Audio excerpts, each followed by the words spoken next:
Hi hello నమస్తే welcome back to our channel Srilasya. మన ఛానల్ని ఎవరైనా ఫస్ట్ టైం చూస్తున్నట్లయితే వీడియోస్ నచ్చితే ప్లీజ్ డూ సబ్స్క్రైబ్. మన ఛానల్ స్టార్టింగ్లో నాన్ వెజ్ వీడియోస్ పోస్ట్ చేయమని చెప్పాడు. సో మీ అందరి కోసం ఈరోజు మటన్ కర్రీ ఎలా చేసుకోవాలో చూపించబోతున్నాను. ఫస్ట్ అయితే మసాలా ప్రిపేర్ చేసుకుందాం. దానికోసం చెక్క, లవంగం, వెల్లుల్లి, అల్లం, మనకి గ్రేవీ ఎంత కావాలో అంత తగ్గట్టు మసాలా చేసుకుందాం. ఇంకా దీంట్లోకి ఆనియన్ అలాగే ధనియాలు కూడా వేసుకోవాలి. ఇది మొత్తం ఫైన్గా గ్రైండ్ చేసి పక్కన పెట్టేసుకుందాం. అమ్మ ఆ పని చేస్తుంది. సో ఈ లోపల నేనైతే మటన్ వాష్ చేద్దాం అనుకుంటున్నాను. సో ఇది వచ్చేసి 1/2 kg మటన్.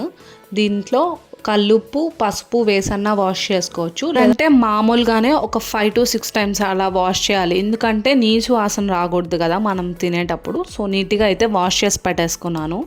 దాంట్లోకి కొంచెం మునిగే అంతవరకు మంచినీళ్ళు పోసాను అనమాట. దాని తర్వాత దీంట్లోకి నేనైతే కొంచెం ఎక్కువ వాటర్ పోసేసాను. సో అమ్మ కొన్ని తీసేసింది అప్పటికి. ఇప్పుడు దీంట్లోకి టేస్ట్కి సరిపడా ఉప్పు, రాళ్ళు ఉప్పు వేస్తుంది. ఉప్పు అనేది చాలా జాగ్రత్తగా చూసి వేసుకోవాలి, ఎందుకంటే మటన్లో ఉప్పు ఎక్కువ అయితే అస్సలు తినలేము. దాని తర్వాత పసుపు, అలాగే టేస్ట్కి సరిపడంత కారం. నాన్ వెజ్ కర్రీస్లో ఏంటంటే కొంచెం కారం ఎక్కువ ఉంటేనే బాగుంటుంది. సో కొంచెం 2.5 spoons అయితే వేసింది కారం. మటన్లో high amount of proteins and vitamins ఉంటాయి, like B12, minerals, iron, zinc etcetera. So mutton once in a while తినడం చాలా మంచిది. దీంట్లో గుడ్ ఫ్యాట్ ఉంటుంది కాబట్టి అప్పుడప్పుడు తినొచ్చు. ఎక్కువ తింటే కూడా కొలెస్ట్రాల్స్ ఉంటాయి. సో దేంట్లో అయినా పాజిటివ్స్ ఎంత ఉంటాయో నెగిటివ్స్ కూడా అంతే ఉంటాయి. సో దేన్ని మనం ఎక్కువ తీసుకోకూడదు, ఒక లిమిట్గానే తీసుకోవాలి. ఇప్పుడైతే దీంట్లోకి అల్లం వెల్లుల్లి పేస్ట్ కూడా వేసేసాము. ఒక్కొక్కరు వేయించి వేస్తారు, ఇలా కూడా వేసుకోవచ్చు. అల్లం వెల్లుల్లి పేస్ట్ వేసిన తర్వాత ఒకసారి బాగా మిక్స్ చేసేసుకొని 5 whistles వచ్చేంత వరకు మనమైతే ఉడకబెట్టుకున్నాము. కూరని బట్టి, అంటే మటన్ లేతదైతే తక్కువ వస్తుంది, ముదురుదైతే ఎక్కువ విజిల్స్ రావాలి. సో కూరని బట్టి మనం విజిల్స్ అయితే రానిచ్చుకుంటాము. ఇప్పుడైతే తిరగమాతకి ఆయిల్, పట్ట, లవంగం వేసుకోవాలి. పట్ట అయిపోయింది కాబట్టి ఉత్త లవంగం వేసాను. నెక్స్ట్ ఎర్రగడ్డలు వేసి బాగా ఫ్రై చేసుకోవాలి. ఆనియన్స్ బాగా ఫ్రై అవ్వాలి. బాగా ఫ్రై అయిన తర్వాత మనం టొమాటోస్ యాడ్ చేస్తాము.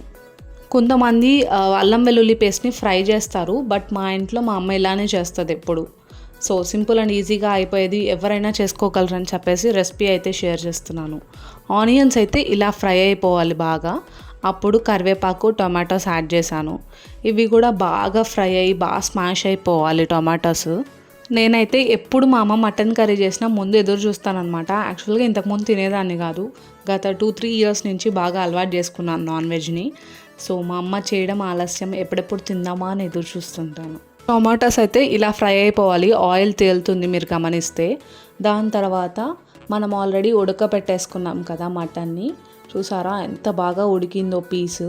ఇప్పుడు దీంట్లోకి మనం ఆల్రెడీ ఫ్రై చేసుకున్న ఆనియన్, టొమాటోస్ ఉన్నాయి కదా, అదైతే వేసేస్తాం. మేమైతే ఎక్కువ మంది లేము, ఇంత గ్రేవీ అవసరం లేదు కాబట్టి ఇది ఇప్పుడు మళ్ళీ స్టవ్ మీద పెట్టి ఆ గ్రేవీ మొత్తం దగ్గర అయ్యేంత వరకు బాగా మగ్గనిస్తాను. చూడండి, మీకు గ్రేవీ ఎక్కువ కావాలంటే ఇలాగే దింపేసుకోవచ్చు, లేదంటే ఇంకొంచెం సేపు ఉంచుకోవచ్చు. నాకైతే మరీ దగ్గరకు వస్తేనే సరిపోతుంది అనిపిస్తుంది. సో బాగా ఆ వాటర్ అంతా ఇంకిపోయి గ్రేవీ దగ్గర అయ్యేంత వరకు ఉంచుతాను. ఇలా ఉడుకుతున్నప్పుడు కొత్తిమీర వేసుకోవాలి. ఆ ఫ్లేవర్ భలే ఉంటుంది, నాకైతే చాలా ఇష్టం కొత్తిమీర ఫ్లేవర్. మీకు కొత్తిమీర ఇష్టం లేదంటే లేకపోతే కస్తూరి మేతి కూడా వేసుకోవచ్చు. వేసిన తర్వాత ఇంకొంచెంసేపు బాగా గ్రేవీ దగ్గర అయ్యేంత వరకు ఉంచి దింపేసుకోవడమే. ఇడ్లీలోకి కూడా మటన్ సూప్ చాలా బాగుంటుంది. మీరు ఎప్పుడైనా ట్రై చేయకపోతే ట్రై చేయండి. You will definitely thank me later. సింపుల్గా ఈజీగా బ్యాచిలర్స్ కూడా చేసుకునే మటన్ కర్రీ రెడీ. ఈ వీడియో మీకు నచ్చిందా? నచ్చితే please do like, share and subscribe guys. అలాగే మీకు ఇంకేం రెసిపీస్ కావాలో కమెంట్ సెక్షన్లో కమెంట్ చేయండి, ఖచ్చితంగా చేస్తాను. See you next week. Until then take care, bye.